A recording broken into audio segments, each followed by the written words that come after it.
Hello friends, GS विशेष में आप सभी का स्वागत है। आज हम आपके सामने लेके आए हैं साइंस। आज हम साइंस का एक टॉपिक पढ़ेंगे, ब्लड। तो आइए आज जानते हैं ब्लड के बारे में कि ब्लड क्या होता है, ब्लड का क्या कार्य है, ठीक है, और ब्लड से कौन सी बीमारी हो जाती है ब्लड की कमी से, अधिक से। तो इसके बारे में आइए आज जानते हैं कि ब्लड क्या होता है। फर्स्ट ऑफ ऑल देखिए, ब्लड का अध्ययन जो किया जाता है उसको कहते हैं हेमेटोलॉजी। ब्लड का अध्ययन haematology. Blood study is called haematology.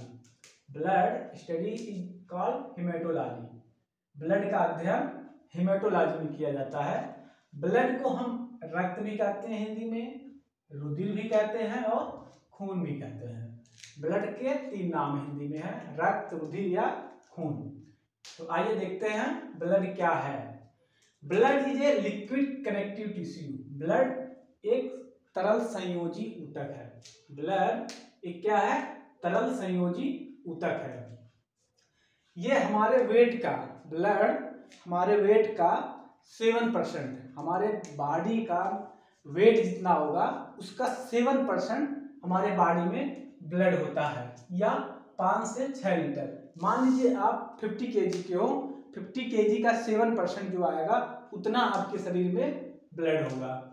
और फिर इसका क्षारीय देखते हैं कि क्या है, ये क्षारीय है कि अम्लीय है। तो पीएच वैल्यू, ब्लड की पीएच वैल्यू होती है 7.4, जो क्या है, ये क्षारीय है। अब देख लेते हैं क्षारीय अम्लीय, इसमें थोड़े से क्या होते हैं। देखिए, पीएच पैमाना, पोटेंशियल ऑफ हाइड्रोजन। पीएच की फुल फॉर्म क्या है? Potential of hydrogen. ये पैमाना सॉरेंसन नामक साइंटिस्ट ने दिया था। पीएच की वैल्यू, पीएच की खोज सॉरेंसन वैज्ञानिक ने की थी। इसमें क्या होता है, 0 से लेके 14 तक पैमाना होता है। इसी के बीच में वैल्यू होती है, अगर 7 है, 0 से लेके अगर 7 तक है तो वो क्या होगा, अम्लीय होगा। और 7 से अगर 14 के बीच में है तो क्षारीय होगा। अगर 7 ही है तो वो क्या होगा, उदासीन होगा। ये रहा आपका पीएच चीजें। इसका एक अलग टॉपिक है, पीएच को अलग जगह हम पढ़ाएंगे। बस आप यहाँ के लिए बस इतना आप जानकारी रखिए कि क्षारीय क्या होता है। अगर पीएच की वैल्यू 7 से अधिक आ रही है तो क्षारीय होगा, 7 से कम आ रहा है तो अम्लीय होगा, और 7 आ रहा है तो उदासीन होगा। ठीक है, अब देखते हैं कि ब्लड का कार्य क्या होता है। ठीक है, ऑक्सीजन को फेफड़ों से प्रत्येक भाग में ले जाना और CO2 को लाना ही ब्लड का कार्य है। जैसे ब्लड का क्या कार्य है, ऑक्सीजन को एक बॉडी से, ऑक्सीजन को फेफड़ों से ले प्रत्येक भाग में ले जाना और उधर से क्या करना, कार्बन डाइऑक्साइड को बाहर ले जाना, यही इसका कार्य होता है। अब इसमें क्या पाए जाते हैं ब्लड में? रक्त कणिकाएं, इसको हिंदी में बोलते हैं रक्त कणिकाएं। इसमें क्या क्या पाई जाती है, हमारे ब्लड में क्या क्या पाया जाता है उसको देखते हैं। ब्लड में 3 पाई जाती हैं, RBC, WBC, platelets. RBC red blood carpals, WBC white blood carpals और प्लेटलेट्स। आरबीसी का दूसरा नाम एरिथ्रोसाइट्स है, यहाँ पे मैंने लिख रखा है एरिथ्रोसाइट। डब्ल्यूबीसी का ल्यूकोसाइट और प्लेटलेट्स का थ्रोम्बोसाइट। आरबीसी का जो जीवन काल होता है 120 दिन होता है। 120 दिन के बाद आरबीसी की मृत्यु हो जाती है। और डब्ल्यूबीसी का 2 से 5 दिन, कहीं है 2 से 3 या 2 से 4 दिन की लिखा है, तो डब्ल्यूबीसी का 2 से 5 दिन होता है। इसका रेशियो कितना होता है? 600:1 होता है। अगर हमारे बॉडी में आरबीसी की संख्या 600 है तो डब्ल्यूबीसी का 1 होगा। ये इसका रेशियो है आरबीसी और डब्ल्यूबीसी का। ठीक है, इसके आगे फिर देखते हैं रुधिर का वर्गीकरण। Blood of qualification of blood. इसमें देखते हैं प्लाज्मा 60% होती है और कणिकाएं 40% होती हैं। अब प्लाज्मा में 90% पानी होता है, 8% कार्बनिक पदार्थ होते हैं, 2% प्रोटीन और वसा होती है। ये रहा वर्गीकरण। और सीरम, इसमें पूछ लेता है कि सीरम क्या है। तो देखिए, हमारे ब्लड से जब प्लाज्मा से फाइब्रोनोजिन प्रोटीन निकाल लिया जाता है तो जो बचता है वही सीरम होता है। यही चीजें प्रेजेंट टाइम में कोरोना में ही दिया जा रहा था, जब प्लाज्मा से फाइब्रिनोजन प्रोटीन निकाल लिया जाता है और जो बचता है वही क्या है, सीरम है। ठीक है, आगे चीजें देख लीजिए। जैसे क्वेश्चन आ जाता है कि इनमें से कौन सा प्रोटीन है, तो दे देगा प्रोथ्रोम्बिन, फाइब्रिनोजिन, ग्लोबिन, एल्बुमिन, ये सारे क्या हैं, प्रोटीन हैं।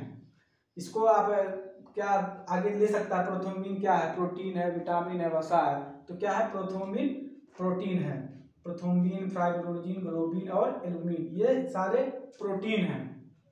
ठीक है, अब एक एक करके पढ़ते हैं आरबीसी डब्ल्यूबीसी को। हम आरबीसी को रेड ब्लड कार्पल्स कहते हैं, आरबीसी को रेड ब्लड कार्पल्स, लाल रक्त कणिकाएं, हिंदी में इसको कहते हैं लाल रक्त कणिकाएं। ठीक है, इसको एरिथ्रोसाइट कहा जाता है। आरबीसी का जीवन काल कितना होता है, 120 दिन। फिर देखिए आगे, लाल रक्त कणिकाएं, लाल रक्त कणिकाएं का निर्माण बोन मैरो में होता है। आरबीसी का जो निर्माण होता है ये कहाँ होता है, ये लाल अस्थि मज्जा में होता है, बोन मैरो, लाल अस्थि मज्जा हिंदी में कहते हैं। और आरबीसी का रंग हीमोग्लोबिन के कारण लाल होता है। आरबीसी का रंग लाल, आरबीसी का रंग क्या है, लाल है। किसके वजह से है, हीमोग्लोबिन के कारण लाल होता है। आगे देखते हैं, आरबीसी में हीमोग्लोबिन Fe की कमी से, अगर हमारे बॉडी में आरबीसी में हीमोग्लोबिन की Fe की कमी हो जाए तो रक्त अल्पता, इसको इंग्लिश में बोलते हैं एनीमिया, रक्त अल्पता या एनीमिया रोग हो जाएगा। अगर हमारे आरबीसी में हीमोग्लोबिन में Fe लोहे की कमी हो जाए तो रक्त अल्पता एनीमिया बीमारी हो जाएगी। दूसरा, आरबीसी में हीमोग्लोबिन में अगर Fe की अधिकता हो जाए, लोहे की अधिकता हो जाए तो क्या हो जाएगा, सिडरोसिस नामक बीमारी हो जाएगी, सिडरोसिस नामक बीमारी हो जाती है आरबीसी में हीमोग्लोबिन की अधिकता से। इसलिए दोनों मेंटेन होना चाहिए, ना कम रहे ना ज्यादा रहे। अगर आरबीसी में लोहे की कमी है तो एनीमिया, अगर ज्यादा है तो सिडरोसिस नामक बीमारी हो जाती है।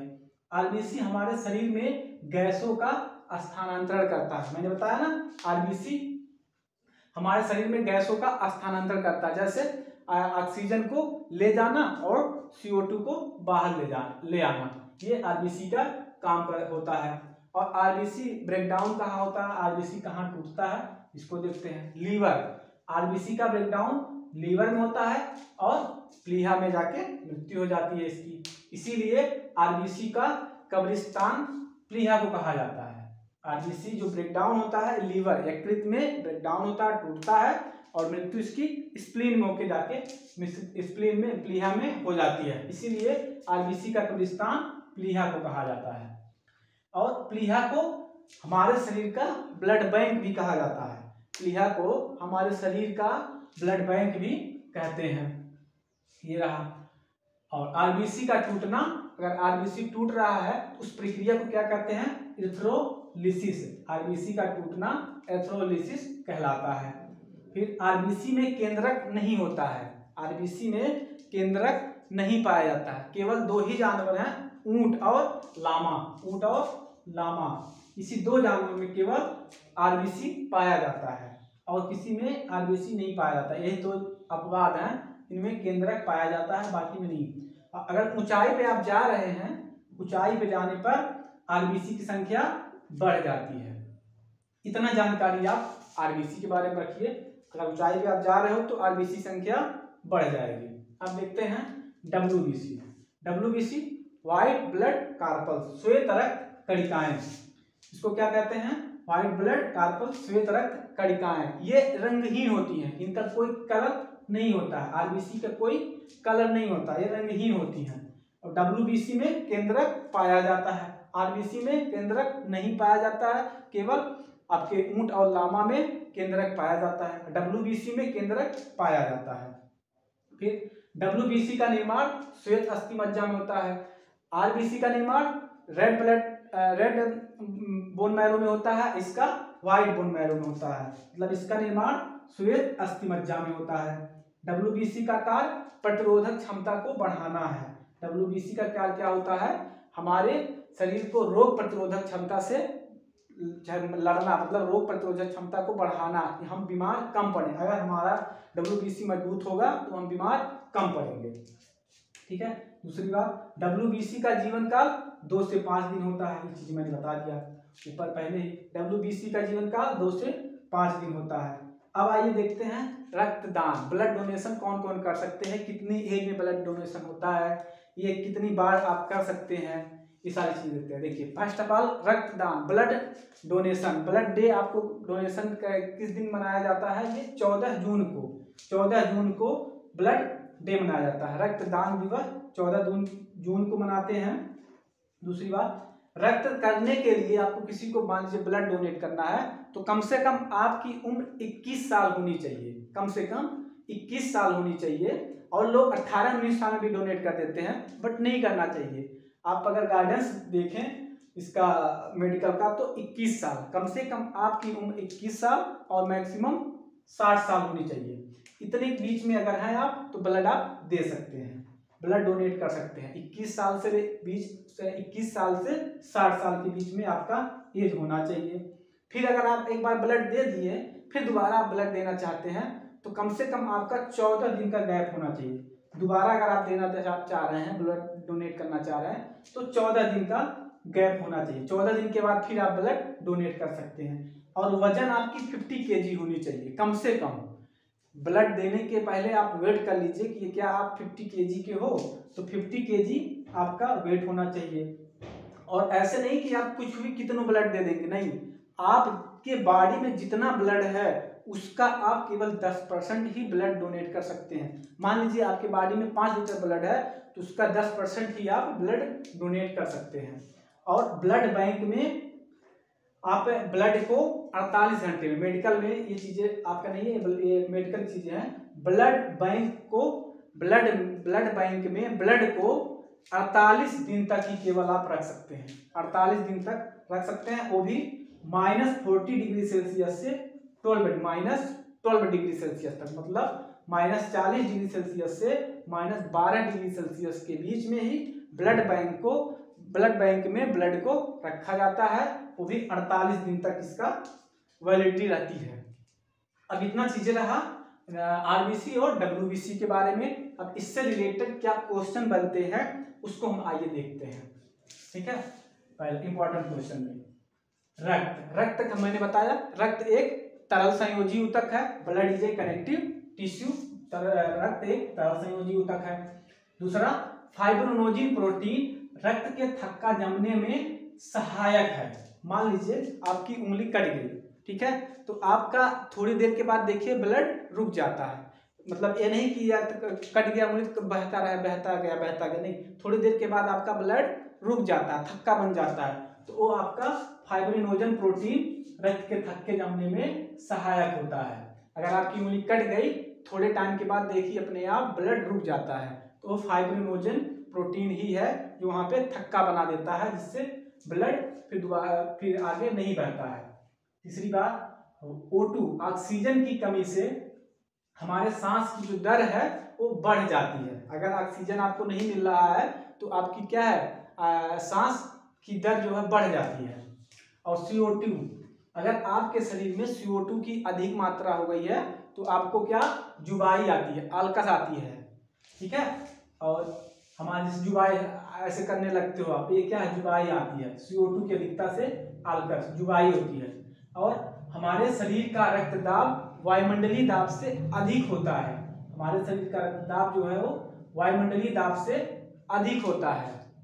और एक क्वेश्चन और आता है, रक्त ब्लड प्रेशर नापने की मशीन को क्या कहते हैं, स्फेग्नोमैनोमीटर से, BP जिसको कहते हैं, ब्लड प्रेशर, इसको नापने की यंत्र क्या है, स्फेग्नोमैनोमीटर है। और दूसरी बात, रक्त नहीं जमता है हमारे बॉडी में। आप सोचोगे कि हमारे बॉडी में रक्त है, ये जम क्यों नहीं रहा है, तो वो हिपैरिन नाम की एक प्रोटीन पाई जाती है जिसकी वजह से रक्त नहीं जमता है। हमारे बॉडी का जो रक्त है वो जमता नहीं है, इसकी वजह से, हिपैरिन की वजह से। और देखिए, मलेरिया होने पर प्लीहा प्रभावित होता है। अगर आपको मलेरिया हो गया है तो आपका कौन सा अंग प्रभावित होगा, प्लीहा। मलेरिया होने पर प्लीहा प्रभावित होता है। हीमोग्लोबिन का रंग बैंगनी होता है। हीमोग्लोबिन हमारे रक्त का रंग, हमारे ब्लड का रंग पहले क्या है, बैगनी होता है। जैसे ही ऑक्सीजन के कनेक्ट में आती है तो हमारे ब्लड का रंग लाल हो जाता है। तो हीमोग्लोबिन का रंग पहले बैगनी होता है। पहले मैंने बता दिया यहाँ पे रक्तदान दिवस 14 जून को मनाया जाता है। ब्लड डोनेशन डे 14 जून। सर्वाधिक ब्लड बैंक वाला राज्य जो है हमारे भारत देश में, सबसे सर्वाधिक ब्लड बैंक वाला राज्य महाराष्ट्र है पहले नंबर पे, दूसरा तमिलनाडु है। और देखिए सोते समय आरबीसी की संख्या घट जाती है। कितना घटती है, 5%। जब सोते हो आप तो उसके बाद आपकी आरबीसी की संख्या घट जाती है। कितना घटती है, 5%। और हीमोग्लोबिन, ये देख लीजिए, हीमोग्लोबिन प्लस O2, हीमोग्लोबिन और O2 जब मिलते हैं तो ऑक्सी हीमोग्लोबिन बनता है। इसी प्रकार आयरन Fe प्लस प्रोटीन मिलकर भी ऑक्सी हीमोग्लोबिन बनाते हैं। तीसरी बात, आयरन की कमी से एनीमिया। आयरन की कमी से, अगर आपके बॉडी में आयरन की कमी है तो आपको एनीमिया रोग हो जाएगा, अरक्तता रोग जिसको बोलते हैं, एनीमिया। अगर आपके बॉडी में आयरन की कमी हो जाए तो एनीमिया हो जाती है। हमने यहाँ पे देखिए लिखा है एनीमिया। अगर आपके बॉडी में Fe मतलब आयरन की कमी हो जाए तो एनीमिया, अरक्तता रोग हो जाती है। और विटामिन B6 की कमी से भी हो जाती है एनीमिया, B9 की कमी से भी एनीमिया, विटामिन B12 की कमी से भी एनीमिया होता है। हम अगला टॉपिक यही पढ़ाएंगे, विटामिन B6 का नाम क्या है, पायरिडॉक्सिन, विटामिन B9 का फोलिक एसिड, विटामिन B12 का साइनोकोबालामिन। अगला टॉपिक हम विटामिन ही लेके आएंगे आपके सामने, क्योंकि ये सब चैप्टर बहुत इंपॉर्टेंस है। और दो चार लाइन और है, जैसे कि पूछ ले यूनिवर्सल डोनर कौन सा ब्लड है, तो आपका O- होता है। क्यों, क्योंकि इसके पास एंटीबॉडी होती है। और पूछ ले आपका कि सर्वाग्राही कौन सा होता है, तो ये AB होता है, AB+। ये सब क्वेश्चन रहे आपके ब्लड के बारे में, ठीक है। तो अगला टॉपिक हम आपके सामने लेके आएंगे, ब्लड हो गया, अब विटामिन लेके आएंगे, ठीक है। तो इसको आप स्क्रीनशॉट ले लीजिए और इसको अच्छे से आप लिख लीजिएगा अपने भाषा में, और इसको आप पढ़ लीजिए। ये बहुत ही इंपॉर्टेंट चीजें है।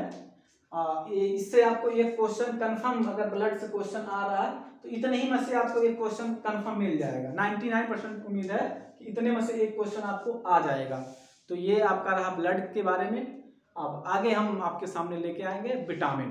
तो आज के लिए बस इतना ही, और हमारे चैनल को आप आगे बढ़ाइए। अब तो बहुत सारी क्लासें हो गई, लगभग ये मेरा 14 या 15वां क्लास है। तो आप लोग शेयर नहीं कर रहे हैं, बस देख के ही ऐसे छोड़ देते हैं। तो अधिक से अधिक संख्या में अपने फ्रेंड के पास शेयर करिए, लाइक करिए, सब्सक्राइब करिए। Thank you.